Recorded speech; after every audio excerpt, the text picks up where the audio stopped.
प्रत्येक प्राणी में समाये शुद्ध चैतन्य घन स्वरूपी भगवान आत्मा को मेरा बारंबार नमस्कार हो।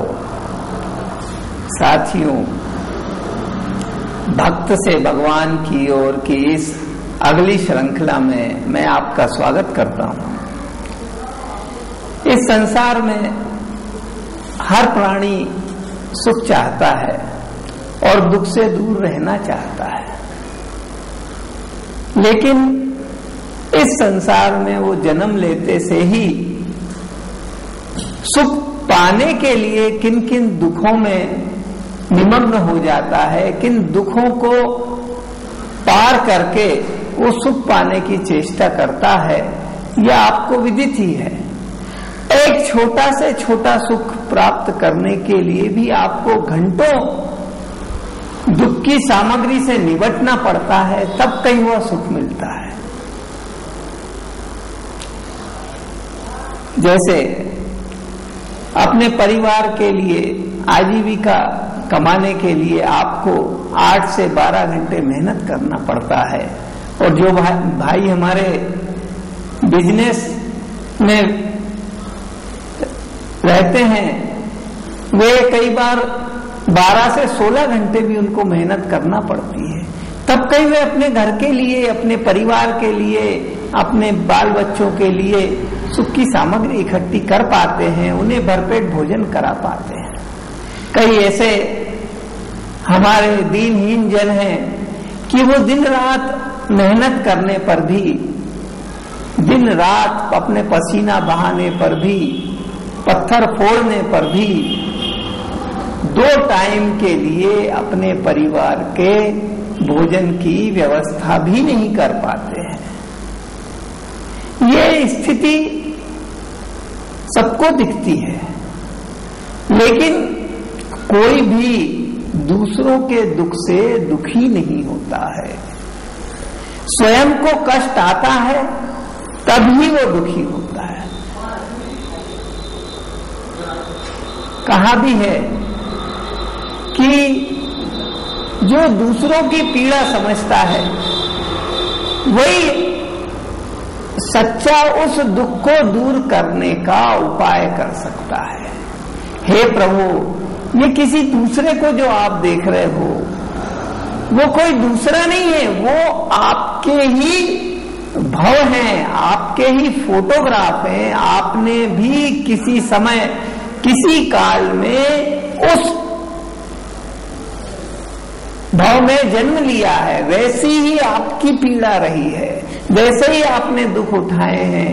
और साथ ही जो छोटे छोटे जीव होते हैं और जो चौपाए या पशु पक्षी होते हैं, और वो सब भी कितने दुख उठा रहे हैं। वो सब आपने भी उस योनि में जाकर वैसे ही दुख उठाए हैं। अगर आप दूसरों का दुख देखकर उनका दुख दूर करने की चेष्टा करोगे तो ये मानो आप अपने आप ही सुखी होगे। आपके उतने भाव कट जाएंगे, उतने भाव में जो दुख आने वाला है वो कम हो जाएगा।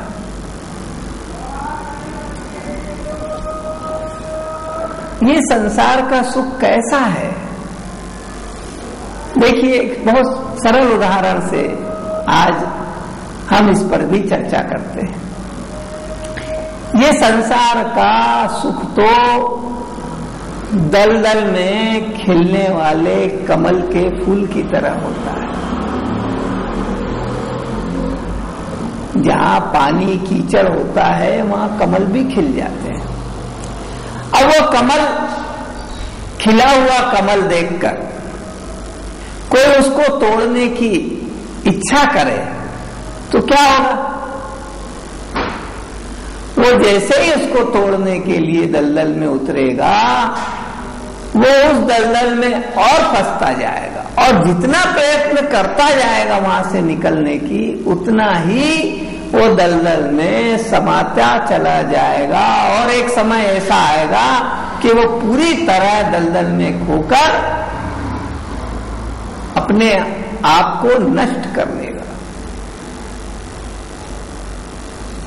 ऐसे ही ये संसार के सुख जो दिख रहे हैं, जिनको आप सुख कहते हो और उनको पाने के लिए आप चेष्टा करते हो, तो उसका परिणाम क्या होता है कि आप संसार रूपी दलदल में फंसते चले जाते हो। और जितनी आप और कोशिश करते हो उस सुख को पाने की, उस कमल के फूल को तोड़ने की, उतने ही दलदल में और ज्यादा आप उतरते चले जाते हो। और एक समय ऐसा आता है कि आप दलदल में पूरी तरह फंस जाते हो, फिर वहां से निकलने का कोई मार्ग नहीं बचता है और आप वहीं पर अपना प्राण त्याग कर देते हो। अब ये जो उदाहरण है, इससे जो सिद्धांत बनता है वो इस तरह है कि है प्रभु, ये जो मनुष्य भाव मिला है आपको, ये बहुमूल्य है। इसको संसार के सुख रूपी दलदल, सुख रूपी कमल को प्राप्त करने के लिए इसे संसार रूपी दलदल में मत फंसाओ, फिर बहुत मुश्किल आन पड़ेगी। बड़ी मुश्किल से कितने पता नहीं कितने पुण्य किए होंगे आपने, किस योनि में, किस भाव में, कि आपको ये मनुष्य शरीर मिला है, सोचने की शक्ति मिली है, निर्णय करने की क्षमता है आपके पास। आप निर्णय कर सकते हो कि क्या अच्छा है, क्या बुरा है, क्या आपको ग्रहण करना चाहिए, क्या छोड़ना चाहिए।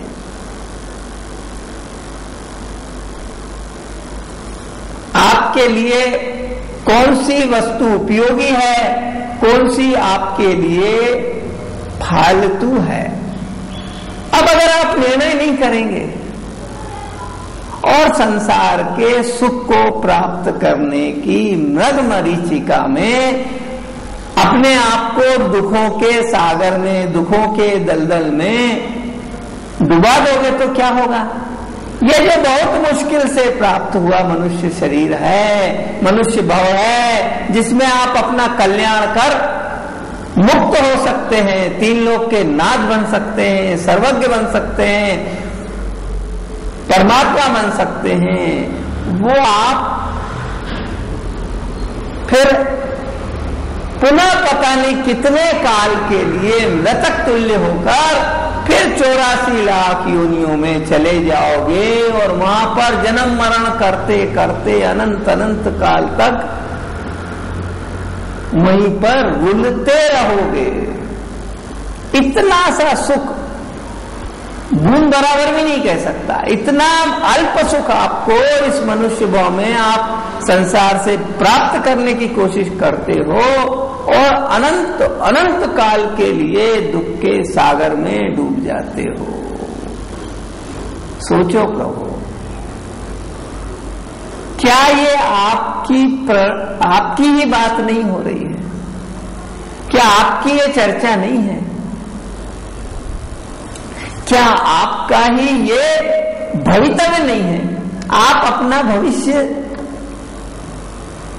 नहीं देख पा रहे हैं क्या? क्या आपको विश्वास है कि आप जो कर रहे हैं वो कार्य आपने अनादि से अभी तक नहीं किया है, और जो कार्य कर रहे हो उससे आपका निश्चित तौर पर भला होगा, ऐसा आप अपने अंतर से विश्वास से कह सकते हैं क्या? टटोलिए। शास्त्रों में आता है कि समस्त प्रकार के संसार के सत्कार्य, संसार के जो लोगों के अच्छे से अच्छे कार्य हो सकते हैं वो सब कार्य आपने किए हैं। लोगों की भलाई के लिए आपने अपने कई जन्म होम दिए हैं, कुर्बान कर दिए हैं। फिर भी